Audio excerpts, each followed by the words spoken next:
Everybody feels sorry for him, but in fact he's a bit of a hero because he has many of the qualities that I would love to have. I would think he'd make a wonderful father. Generous to a fault, he would give you the shirt off his back. And loves animals, particularly rats. Basil! What so many of those guests check in with are values a generation ahead of Fawlty's, exposing Basil's deepest hang-ups about sexuality and what he might have termed loose morals. We booked a room. Have you? Yes, a double one. Are we ready? I think we are, yes. But people who aren't getting enough sex are fascinated by it, even if the fascination takes the form of being very, very cross that other people are getting some. Hello, Fawlty Towers. There's quite a lot of sexuality in Fawlty Towers when you think about it. For a start, you're in a hotel, you've got bedrooms, you've got guests. At one point, he opens a door and someone's in there with a blow-up dog. Sorry, come in, sorry. Nicky Henson arrives as this sort of louche, ghastly sort of Confessions of a Window Cleaner type of geezer, covered in medallions. Good evening, Mr. Johnson. Evening. Any messages? 3, I think. 3? Everybody wants you, don't they? I wouldn't say that. And Sybil starts sort of slobbering all over him. She has something very naughty in the eyes, and you see it in Sybil when she's with Mr. Johnson. So Harry says you don't like me anymore, why not? And that's why he gets so rude. The wife fancies him. And Harry says, pretentious? Moi? I'll just try that number. And then the beautiful young Australian girl arrives. Ah, yes, that's right. Would you be so kind as to fill this in with you? And she has one simple little charm nestling on her lovely breasts, and there seems to be an awakening there. Very nice. Oh, thank you. Your thing. I mean, your charm, in the middle. Yes, I know. Saint Christopher, patron saint of travellers. Hello, dear. St. Christopher's medal protects travellers. Very pretty. Yes, isn't she? Where did you put the order forms, Basil? Down there, dear.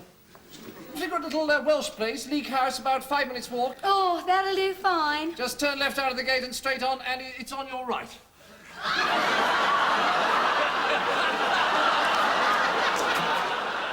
He could never handle anything actually sexual, but he quite likes going into a sort of 1920s, slightly sort of, very slightly sophisticated and sort of trying to play with it all without, you know, be terrified if the thing actually turned into reality, which is what happens. Oh, well.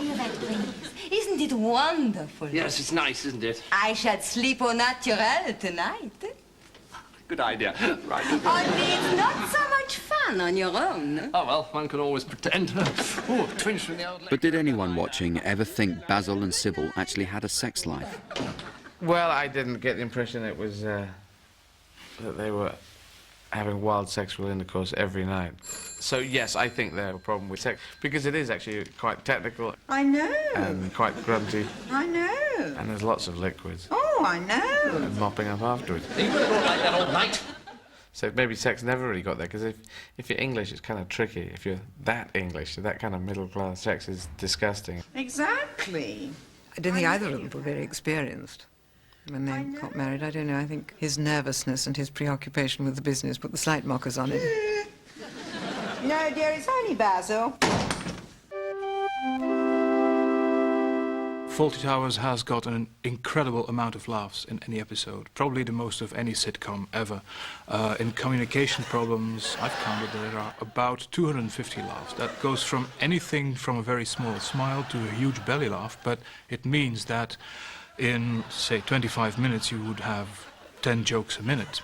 So that's an incredible amount of comic intensity.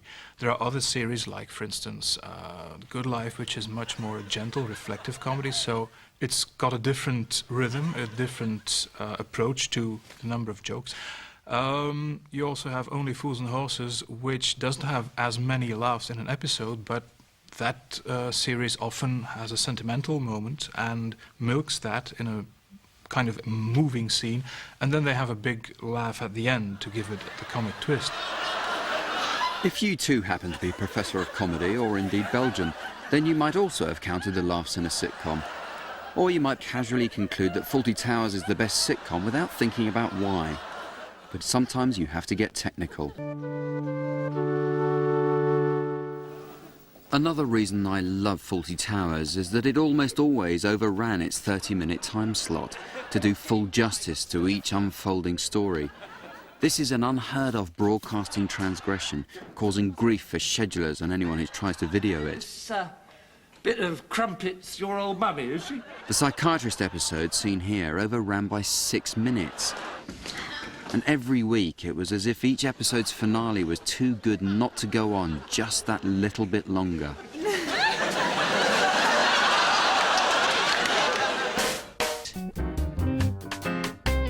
What Connie and I discovered worked for us was that we never really started to write the dialogue until we got the plot worked out. I thought they were redesigning their house because they had bits of wallpaper, not very attractive wallpaper, and but they weren't interested in that. They were on the back and they had got red pens and black pens, and of course what they were doing was plotting. They were plotting where everybody would be. And plotting must have been complex, as each episode weaves together at least 2 detailed storylines. You actually have 2 dramas that fence with each other. So in Mrs. Richards, the communications problem, you got the deaf woman. No. K what? CK what? Yes. Who is CK what? K? Is it the manager, Mr. What? Oh, manager. What? I am the owner. You're what? I'm the manager. What? And then up through it comes this thing about betting. You go betting shop today. Oh, see, betting shop, see. Now, I want you to put this on this little horse, Dragonfly, but big secret. Sybil, no. And just when you think you've discovered all there is to discover about story 1, I have money for him.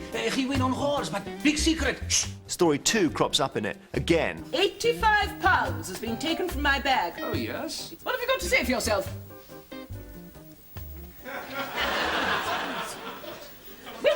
Wait. I haven't got it turned up enough. Basil. I said I should go! In every episode you have a very important twist halfway through the episode, a midpoint, where a new complication arises. For instance, the money of Mrs. Richards has gone missing. Have you called the police yet? So a new problem arises, and the story gets a new, a new life. Could you look after some money for me? I want it on that horse, and Sybil's a bit suspicious, you see. She goes through my pockets some nights. Memories of Fawlty Towers, when you think about them, it can be quite difficult to remember the stories from beginning to end because you stitch these different themes together and it creates a series of junctions, and that's what keeps the momentum going. Found it, Fawlty! What? It was in my pocket. Basil? Here it is. The Major's found your money. The subplots would run parallel for a time and then hopefully they would become intertwined. You got a Mrs. Richards staying here? She left some money behind. Keeps it in this. 95 quid. Look. And by the end, the last 5 minutes, they would all come together. This is mine. What's that, Basil? It's mine.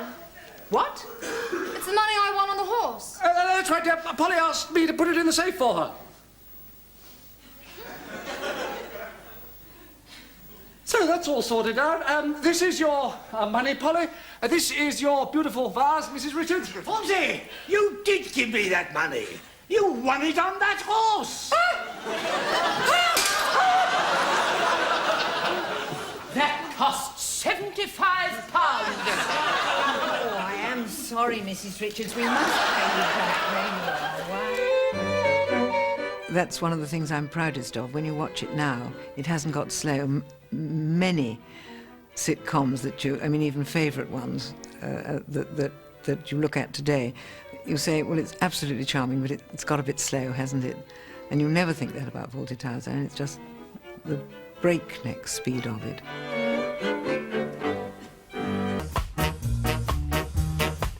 They call it a sitcom. I don't think it's a sitcom. I think it's a farce. Farce is heightened reality.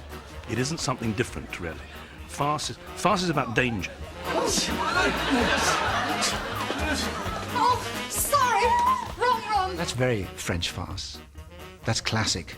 Lots of doors, lots of people running in and out and hiding and behind counters and mooses' heads falling down. Until I discovered Fawlty Towers, farce really wasn't my favourite form of comedy. Perhaps that's because I just hadn't seen it done as well as this. It's not exactly based on anything that I know. Do you know what I mean? I couldn't say, you know, it's like Fado or like Brian Ricks or... not like anything I know. It's its own thing.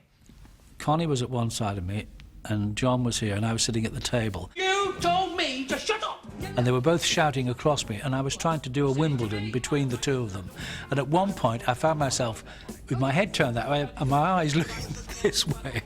It was farce, basically. Yeah, but if you say shut up to somebody, that's the one you want to shut up, isn't it? Well, not necessarily. I'm sorry, were you talking to me? Yes. I beg your pardon. Very tall, I remember. Very tall actor to work with. I looked up to him. Yeah. So, yeah. You can't tell what he's thinking. You know, just step back a bit, get him in perspective. I mean, he's very big. He's an incredibly tall man. So he realised, obviously quite early in life, that he's got this extraordinary body and you either try and ignore it or you use it. And he uses it brilliantly. He used to do a jump back like a gazelle with his hands up. But he did that up, which always made me laugh when he did that. Up, praying mantis.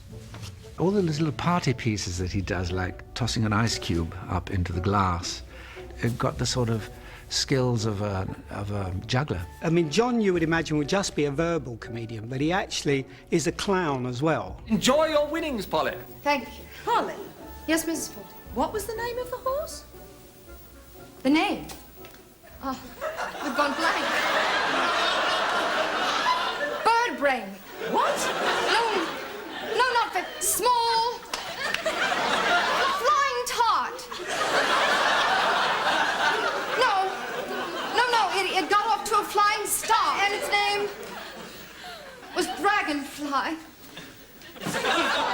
John was able to get his body into strange, almost inhuman shapes. And he told me once that he was double-jointed, and I thought, well, that explains a lot. Because that Hitler walk that he does, higher than a tiller girl. We'd all seen it in rehearsal, and either with the adrenaline and one thing and another, he really went for it on the night. Shut up! Here, watch! Who's this then? Stuff you, but I'll do the funny walk.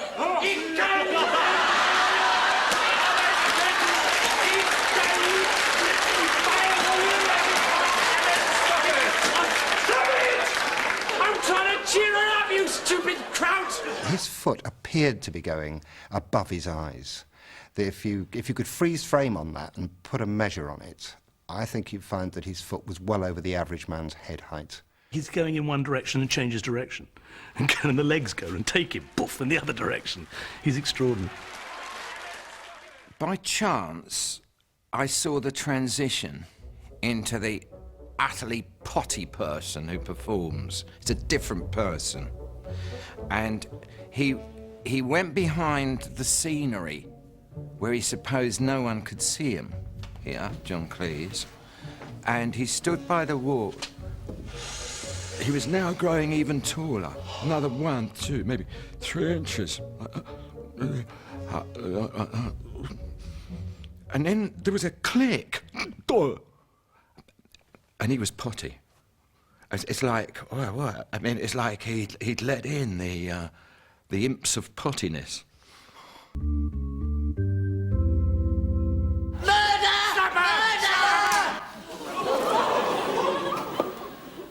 Oh, spiffing. Absolutely spiffing. Sorry, Major. It wasn't a television at all. It was just disgusting.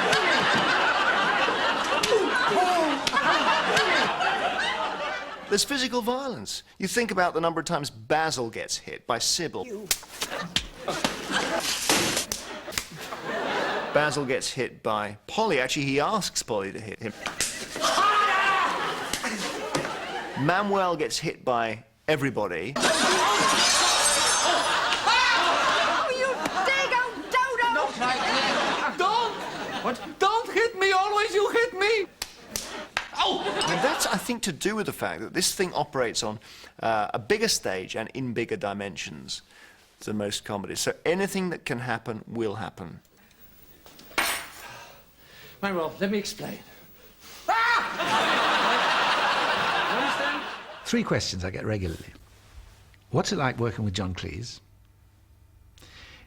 Are there going to be any more? And did it hurt?